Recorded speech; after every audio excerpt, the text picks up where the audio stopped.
Students, good evening. Today I am going to explain you about the laws of chemical combinations. There are many kinds of chemical reactions occurring in nature as well as in laboratory. All these chemical reactions follows any of the 5 rules. These 5 rules are as following. First, law of conservation of mass. Second, law of definite proportions. Third point, law of multiple proportions. And fourth point, Gay-Lussac's law of gaseous volume. And fifth number, Avogadro's law. Students, ये 5 law हैं जिनके बारे में अभी आपको study करनी है. Actually you have studied in your class 9th. Now I am again going to explain you further. तो students, first law of conservation of mass. Law of conservation of mass. This is the first law. This law was given by Antony Lavoisier in 1789. Antoine Lavoisier. कौन दिया था इसको, ध्यान रखें आप. Antoine.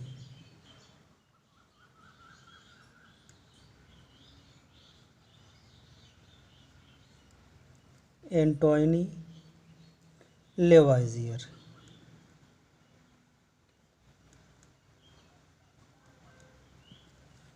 Antoine Lavoisier scientist in the year 1789. इस year में उन्होंने जो है इसको लॉ को प्रोवाइड किया. According to this law, matter can neither be created nor destroyed during a chemical reaction. Law क्या कहता है? ड्यूरिंग अ केमिकल रिएक्शन,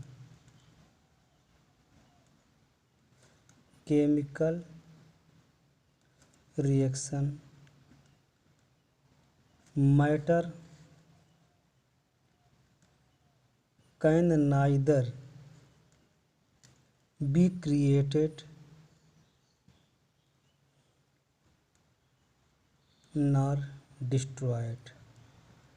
न तो हम उनको बना सकते हैं और न ही उनको डिस्ट्रॉय कर सकते हैं. एटम या मैटर को न तो हम डिस्ट्रॉय कर सकते हैं और न ही बना सकते हैं. यही first law of chemical combination, law of conservation of मास. मतलब इसमें मास कंजर्व होता है. मास न तो प्रोड्यूस होती है और न ही जो है डिस्ट्रॉय होती है. We explain this with an example. For example, N2 plus H2, nitrogen gas reacts with hydrogen to form NH3.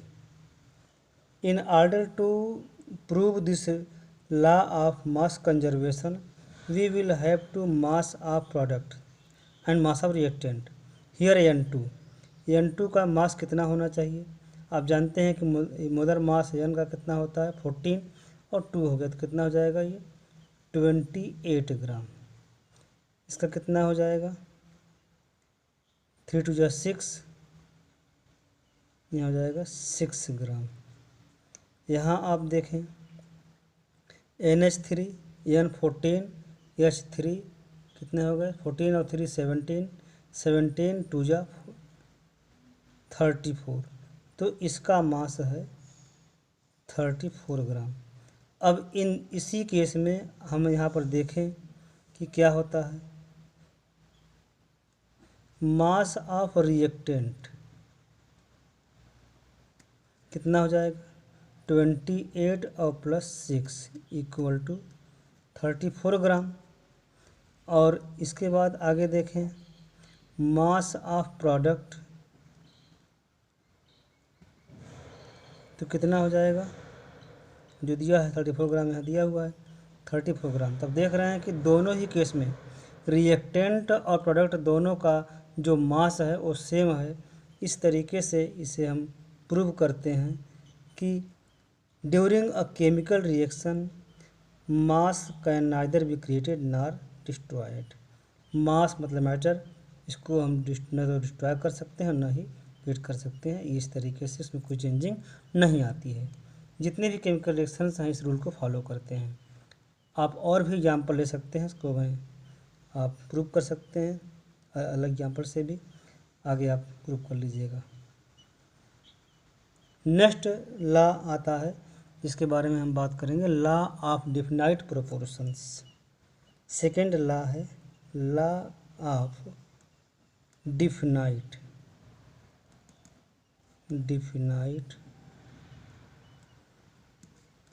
Proportions, इस second law.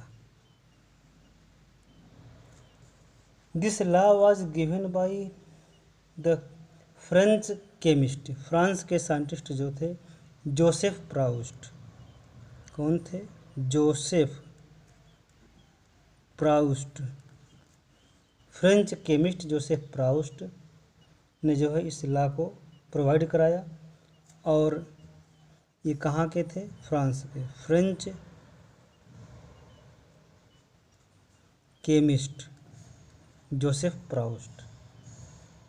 According to this law, when a compound is obtained from many sources,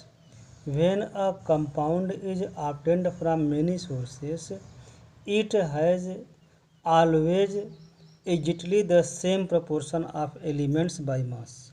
मतलब जब किसी भी compound को अलग अलग source से obtain करते हैं तो हर सोर्स से मिले हुए उस सैंपल में, प्योर सब्सटेंस में, प्योर कंपाउंड में उनके जो अलग अलग एलिमेंट्स हैं उनका जो कम्बिनेशन है, रेशियो है, वह फिक्स्ड अमाउंट में होता है बाई मास। यही है अ कंपाउंड। लिख लेते हैं हम, a given compound always contains, a compound always contains exactly the same proportion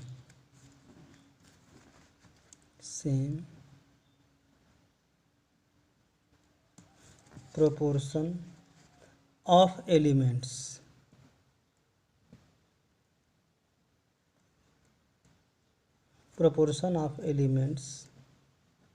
by मास। मतलब मास के अकॉर्डिंग, मतलब एक कंपाउंड का जो एलिमेंट कंपोजिशन होता है वह हमेशा सेम होता है। फॉर एग्जांपल मैं बात करूं वाटर का, वाटर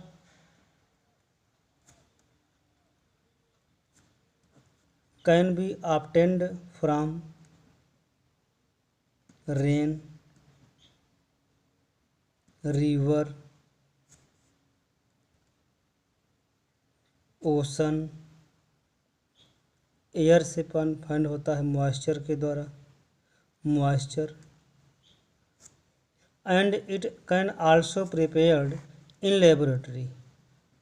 लेबोरेटरी में भी वाटर को हम बना सकते हैं। तो हर कंडीशन में सभी का फार्मूला क्या होगा? H2O होगा। प्योर वाटर की बात कर रहा हूँ। ओशन से भी जो मिक्सचर आता है, मिक्सचर को वाटर को हमको अलग करना पड़ेगा, उसका वाटर को जो H2O लेंगे उसे हम H2O कहेंगे वाटर। तो सब में फार्मूला H2O ही होगा। और हर कंडीशन में इसमें जो है चाहे जो भी लें हम, जैसे नेचुरल सैंपल लेते हैं रिवर का, रेन का, मॉइस्चर का, सब में हमको जो है H2O ही मिलेगा। तो इसमें H2O में मास ऑफ हाइड्रोजन कितना हो जाएगा? मास ऑफ हाइड्रोजन कितना होगा? 2 ग्राम होगा 1 मोल में। Mass of hydrogen atom 2 gram. Mass of O atom कितना हो जाएगा यहाँ पे? 16 ग्राम। अब हमको निकालना है percentage of H in H2O। तो 2 × 100 अपॉन पूरा कितना है, मोलर मास कितना होता है, molar mass of H2O equal to 18 हो जाएगा, 18 ग्राम। यहाँ 18 कर दिया, इसको सॉल्व कर दिया तो कितना हो जाएगा, 2 9 जा 18 और 9 से काट दिया तो 9 1 जा 9, यहाँ आ गया 1, 9 1 जा 9, यानी 11.11% ये जो है क्या हुआ, हाइड्रोजन होगा किसमें, वाटर में। उसी तरीके से हम बात करते हैं परसेंटेज ऑफ ओ, तो कैसे निकालेंगे, यहाँ कितना 16 है तो 16 multiply by 100 upon total mass कितना है 18।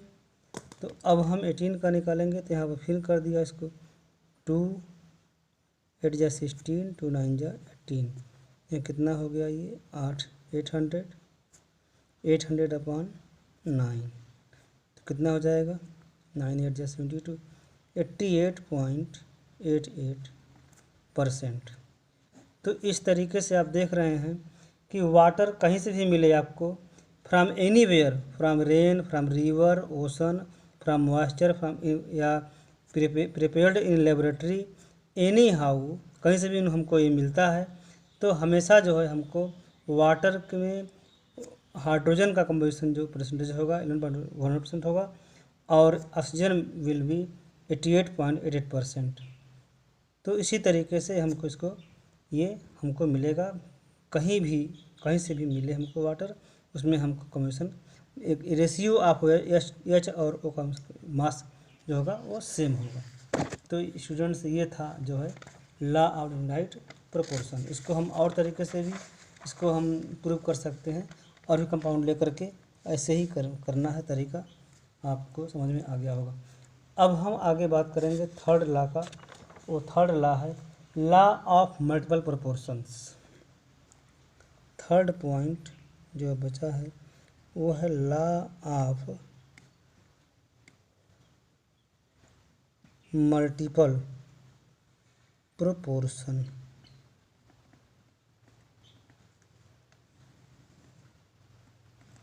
This law was given by Dalton in 1803।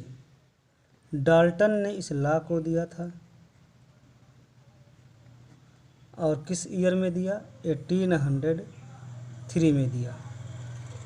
According to this law, if two elements combine to form, इसका लॉ देख लें आप, if two elements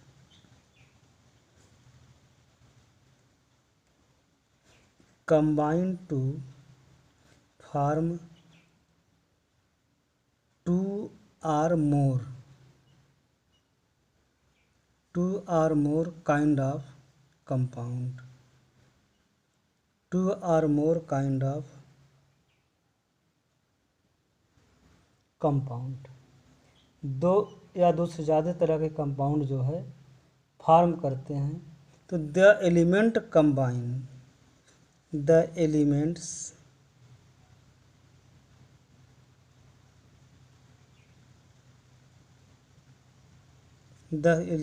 combine in a simple small whole number ratio, in simple small whole number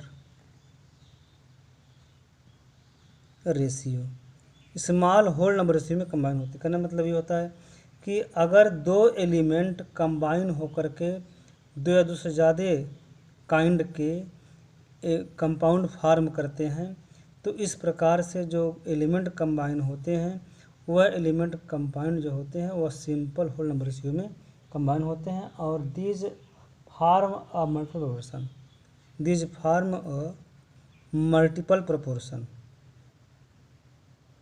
farm a multiple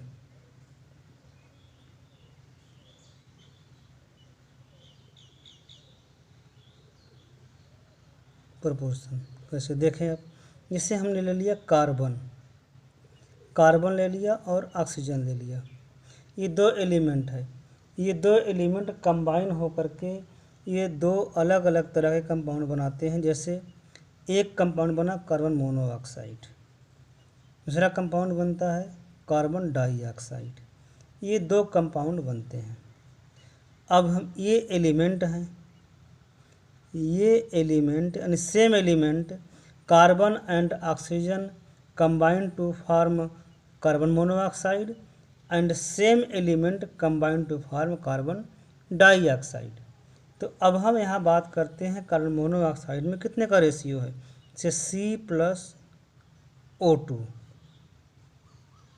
तो यहाँ क्या बनाया CO, तो 2C कर दिया, यहाँ 2CO बन गया। अब हमको यहाँ पर निकालना है इनका रेशियो, किस रेशियो में कंबाइन हो रहा है।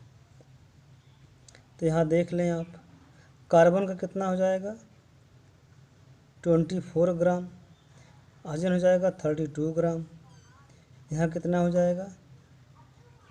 तो इस तरीके से इसकी ज़रूरत नहीं है, उससे देखें तो यहाँ पर हो जाएगा, मतलब कार्बन का 12 और ये 28×56, ये 56 ग्राम यहाँ पर होगा।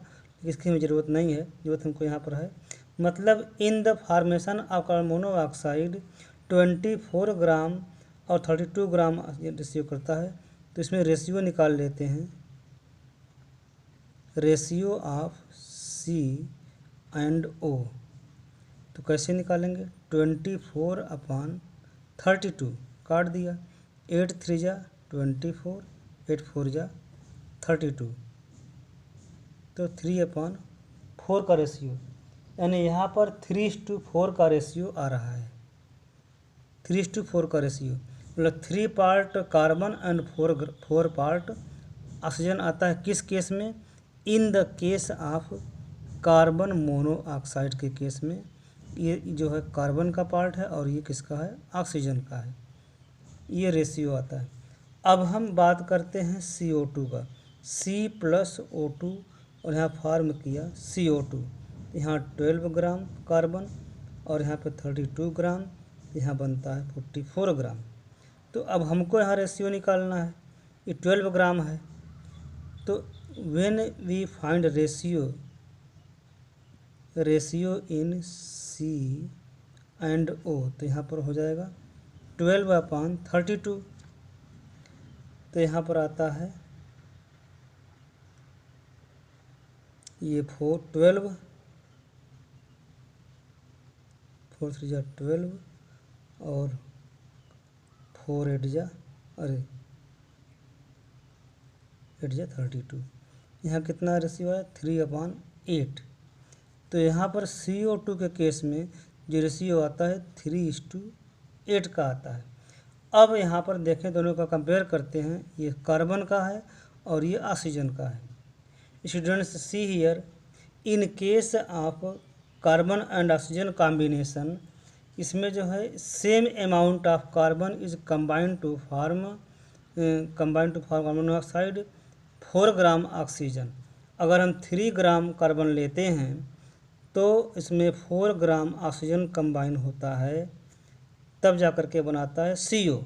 और सेम अमाउंट ऑफ कार्बन लेकर के हम कंबाइन करते हैं 8 ग्राम ऑक्सीजन के साथ, तो हमको बनता है CO2। तो इस तरीके से अगर दोनों के रेशियो में देखा जाए तो ऑक्सीजन का रेशियो 1:2 का रेशियो आता है। मतलब इसी को हम कहते हैं सिंपल होल नंबर रेशियो, मतलब same amount of carbon combine with multiple ratio of oxygen. इस तरीके से ये है लॉ ऑफ मल्टीपल प्रोपोर्शंस। ये था आपका। इस तरीके से हम और भी एग्जांपल लेकर प्रूव कर सकते हैं। जैसे एग्जांपल है हाइड्रोजन, दूसरा एग्जांपल ले सकते हैं, उसको प्रूव कर लीजिएगा। हाइड्रोजन और ऑक्सीजन कंबाइन होकर के दो कंपाउंड बनाता है, एक H2O और दूसरा होता है H2O2। हाइड्रोजन पेरोक्साइड ये होता है, हाइड्रोजन पेरोक्साइड, और ये वाटर है। इन दोनों में भी आप इसको अपने से कर लीजिएगा, समझ में आ गया होगा। नेक्स्ट लॉ आता है इसके बाद, ये है Gay Lussac's law of gaseous volume. 4 number of law, ये 4 नंबर है, गै-लुसाक्स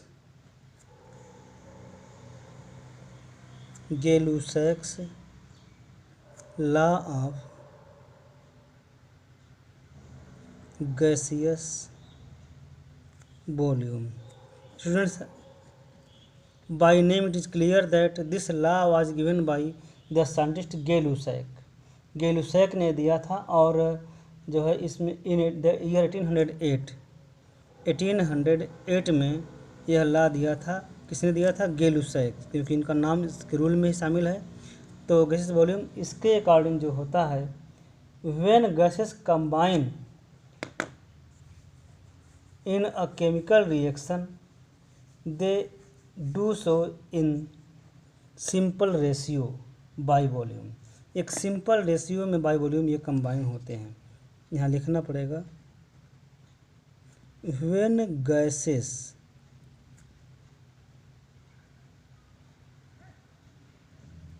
combine to form a new gas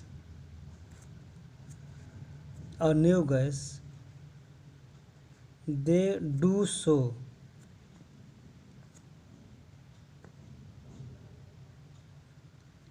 in simple whole number ratio by volume. Simple whole number ratio में कंबाइन होते हैं, किसके अकॉर्डिंग? By volume. ध्यान रखना है कि गैस ही कंबाइन होंगे और गैस ही बनेगा। मतलब reactant and product both are should be in the form of gas.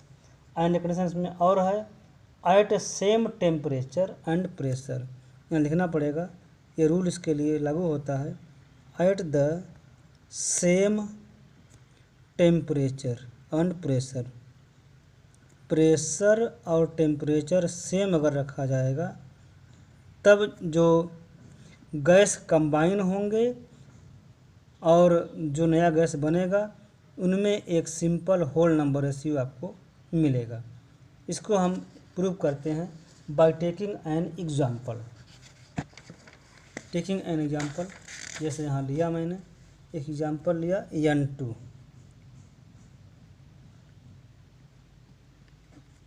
Example N2 plus H2, these are gases.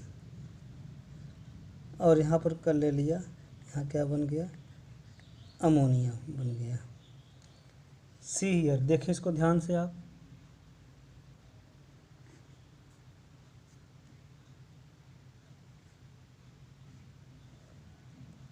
Ammonia के फॉर्मेशन में यहाँ पर नाइट्रोजन के पहले कोई डिजिट लिखा नहीं है, तो इसे हम 1 वॉल्यूम मानेंगे। कुछ नहीं लिखा तो 1 मानते हैं, 1 volume.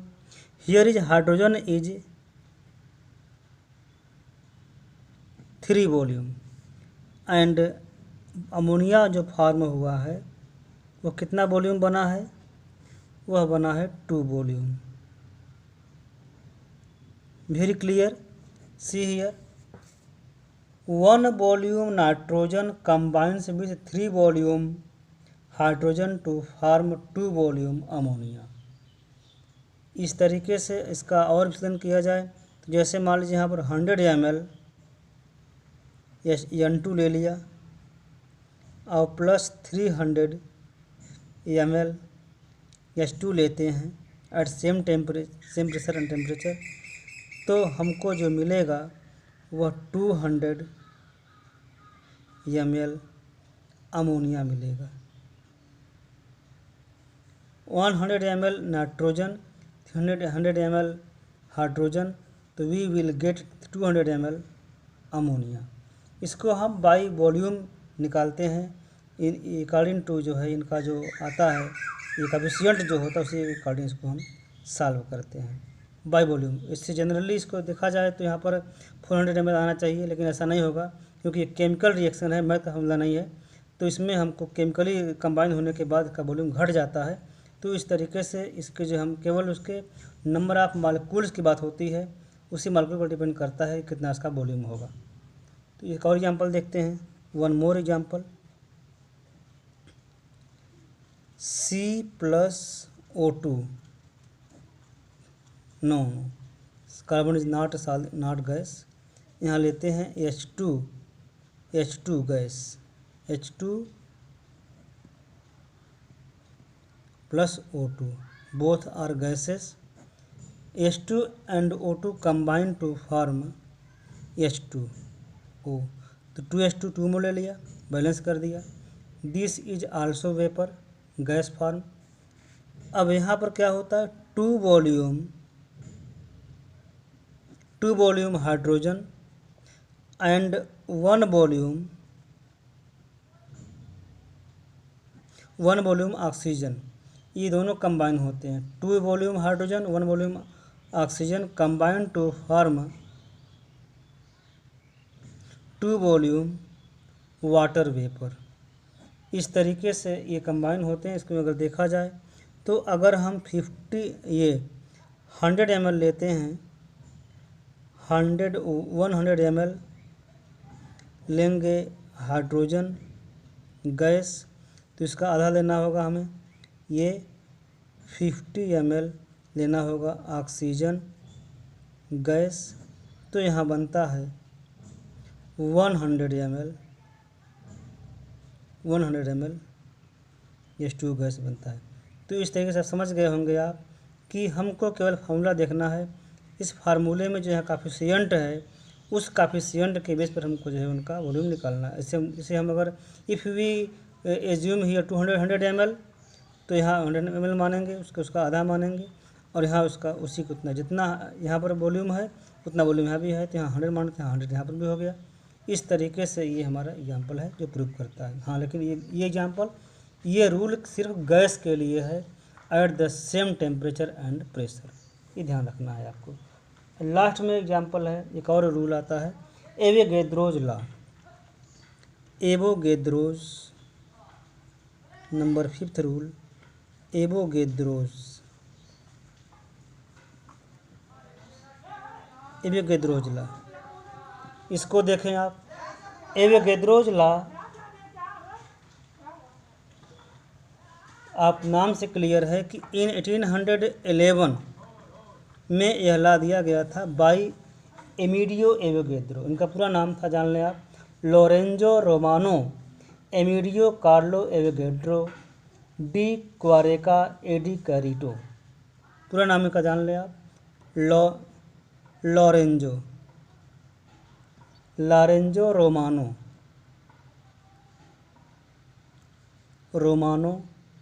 Amedeo Carlo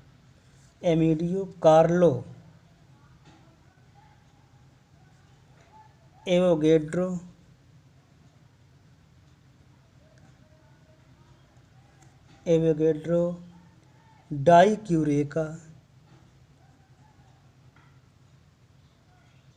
क्वारेका e di कैरेटो।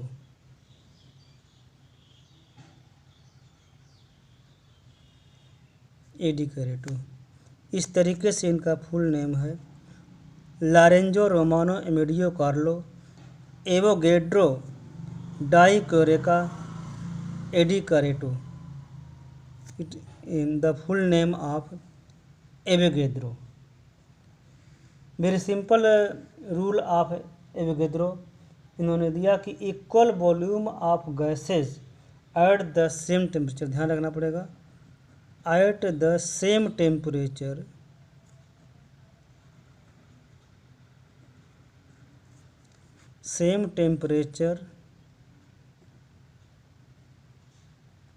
And pressure, equal volume of gases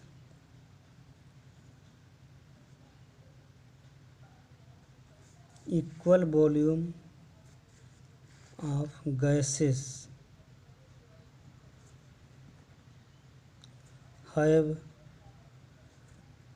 equal number of molecules। हाँ, ये ध्यान रखें कि एक ही तरह का गैस होना चाहिए।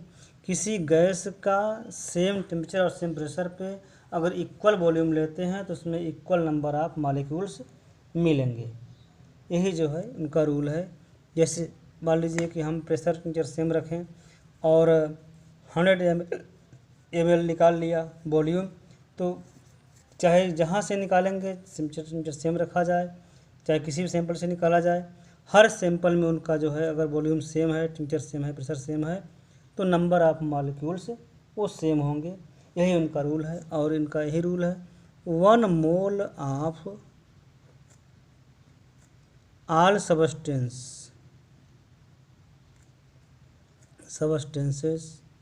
have equal number of molecules. किसी भी सब्सटेंस के 1 मोल लेते हैं तो उसमें इक्वल नंबर ऑफ मॉलिक्यूल होते हैं। वो कितना होता है वैल्यू? ये होता है 6.022 इंटू 10 के पावर 23। इतने मॉलिक्यूल होंगे। अगर किसी का 1 मोल अगर लेते हैं तो 1 मोल का मतलब यही होता है 1 मोल इक्वल टू 6.022 इंटू 10 के पावर 23, जिसका नाम रखा गया है एवोगेड्रो नंबर। तो ये वेरी इंपॉर्टेंट पॉइंट है और इसी पर ये जो है हम क्वेश्चन आगे सॉल्व करते हैं न्यूमेरिकल्स। और यही ध्यान रखना है, ये जो रूल आपको बताया गया कि टेम्परेचर अगर सेम रखा जाए, प्रेशर सेम रखा जाए, तो किसी भी गैस का अगर इक्वल वॉल्यूम निकालते हैं तो उनके नंबर ऑफ मॉलिक्यूल्स क्या होंगे? वो सेम होंगे। इस तरीके से ये जो है रूल था। There are 5 rules of chemical combinations. और स्टूडेंट्स केयरफुली इसका स्टडी करें और it will be very helpful to study in your next topics. Students, अगर आपको अच्छा लगता है, आपको ये समझ में आता है, तो आप लाइक करें, शेयर करें और सब्सक्राइब करें, जिससे और लोगों को इसका लाभ मिल सके। आशा करते हैं आपको ये वीडियो पसंद आएगा। Thank you.